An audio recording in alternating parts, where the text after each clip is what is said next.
Can you see us? Yes, I can. I can. 1, 2, 3, 4. Yeah, I can count you guys. Okay, good.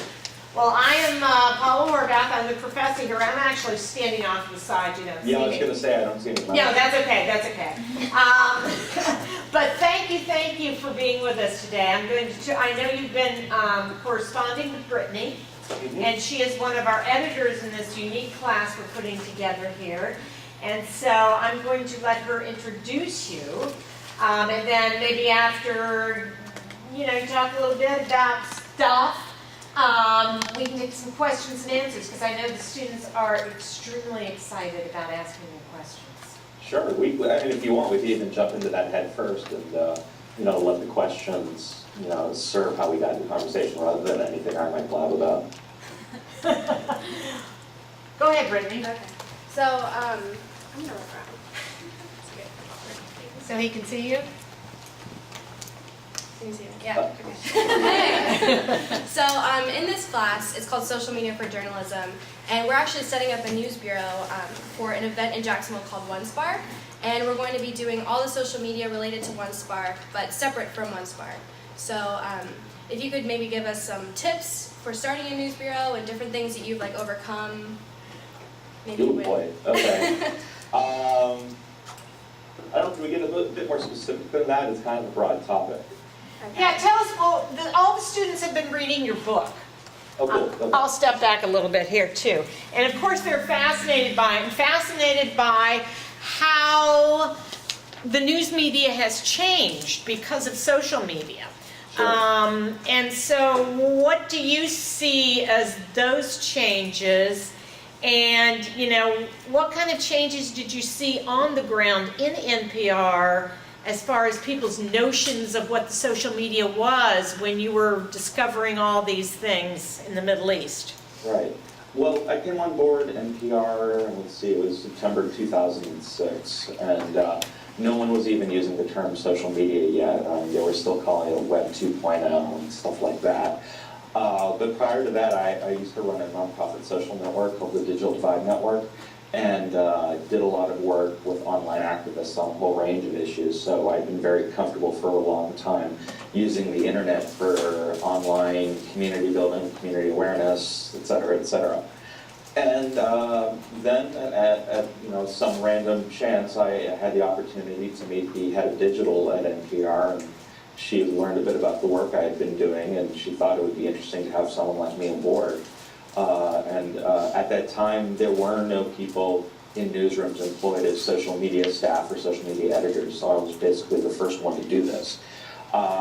And it probably took a good 2 years just to get a critical mass of people in the company to even use the same vocabulary that I used, let alone the tools.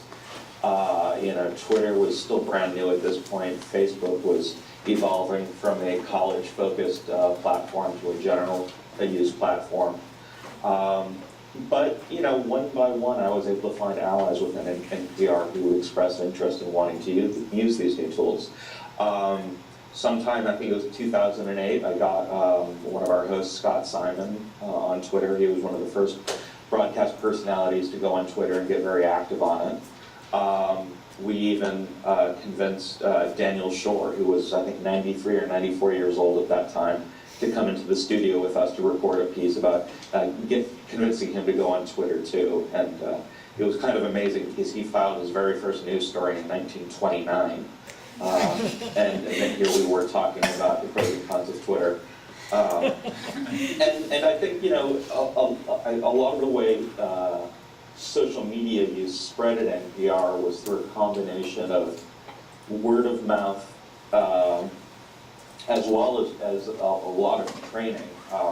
We were given a grant from the Knight Foundation to teach basic digital production and digital literacy to absolutely everyone in the newsroom. And over the course of that, a decent number of them, I was able to expose them to Social Media 101. And so they basically became guerrillas within their own newsroom, news desks and other operations. And so over time, you started to see social media get used more often. Meanwhile, I started using it in much more formal ways with experiments such as We were the first news organization to use social media fact-check presidential debates. We use social media as well as voicemail and text messaging to collect reports of voting problems and have that help steer our coverage on election night back in 2008. And it just kind of evolved from there. More newsrooms started getting interested in the idea of using social media. I started using it very actively during the Arab Spring 3 years ago, and a lot of newsrooms have changed their structure and their relationship with social media because of all that. And so it's been quite a wild ride over the years. Talk a little bit about the Arab Spring. The book is it reads like a modern day thriller. It's enthralling. So talk about your experience with that breaking news event. Sure. Well, I mean, you kind of get the feel for it, I hope, in the book itself, but it was all totally random because I wasn't working with NPR's foreign desk. At that point in time, they were one of the few news desks at NPR that really wasn't using social media at all. I tended to use it for special projects and stuff like that. But because of some of the work I used to do with that old nonprofit social network, I'd gotten to know Tunisian bloggers.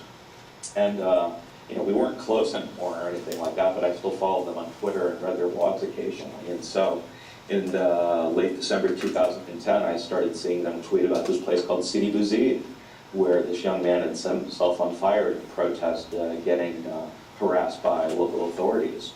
And I started paying attention to all the videos they were sharing, all the things they were talking about, and I started tweeting about it too, and trying to get NPR's attention and other people's attention that this might be worth covering.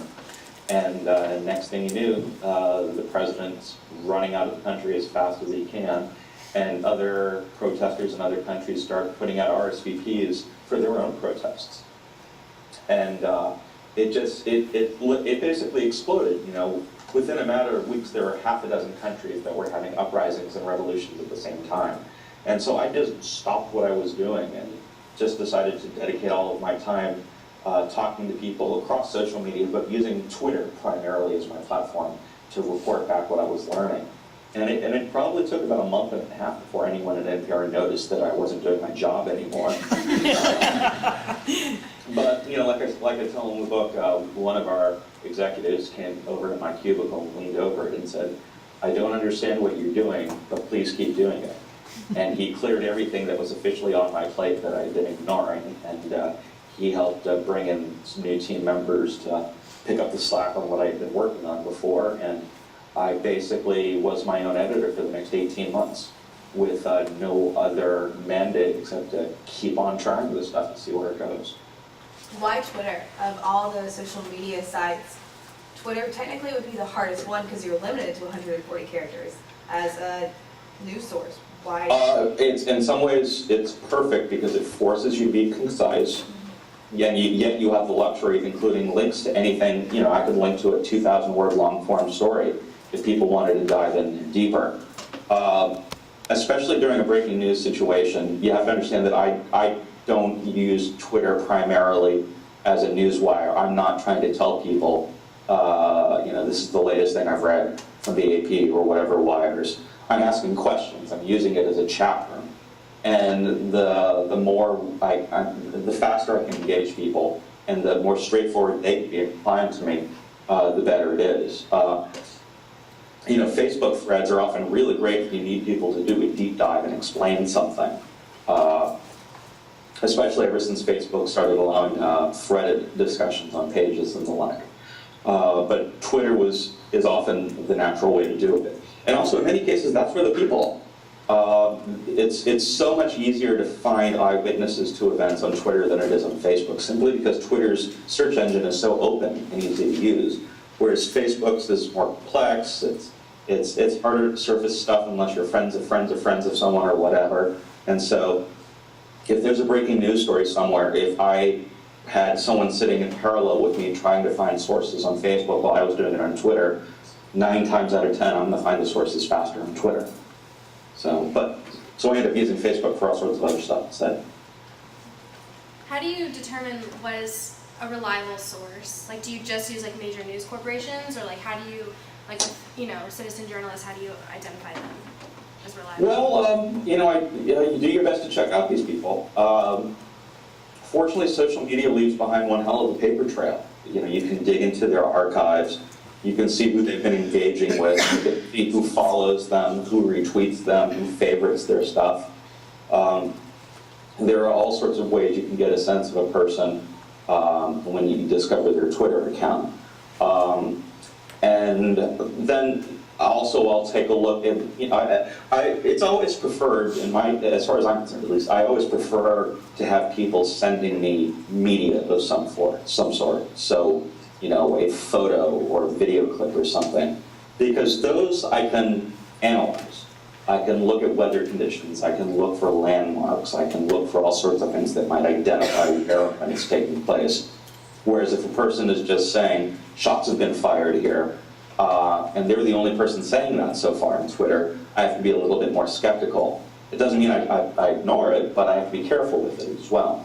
But there were many times during the Arab Spring, and at events since then, where I would see someone say something, like, oh my God, there's been an explosion. And then I'll quickly do a Twitter search for her proximity around that location and search for things like explosion or even phrases like holy shit, because people say that when they're startled. And most of the time I'm able to find people who clearly do not know each other, aren't following each other on Twitter, may even be different locations within in the same community, and yet they're all reporting one version, their version of the same thing. It may not be the full story, but once you start adding it up, it starts to make sense.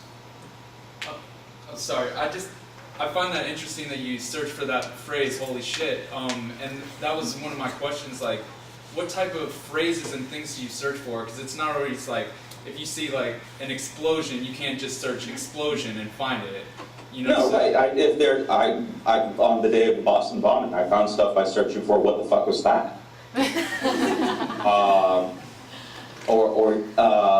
I actually just recently, I was digging through some old Twitter archives related to the shootings at Sandy Hook Elementary, and the earliest tweets up to that point, they went back to maybe 10 minutes before 10, and the shootings had already been 15 minutes over by that point. But as I tried a few other phrases, I don't remember if it was what the hell or something like that, but I ended up finding a tweet that was sent out by someone while the shooting was in progress and they were down the street, and basically saying, did anyone else hear that? I think that's what the phrase was. Did anyone else hear that?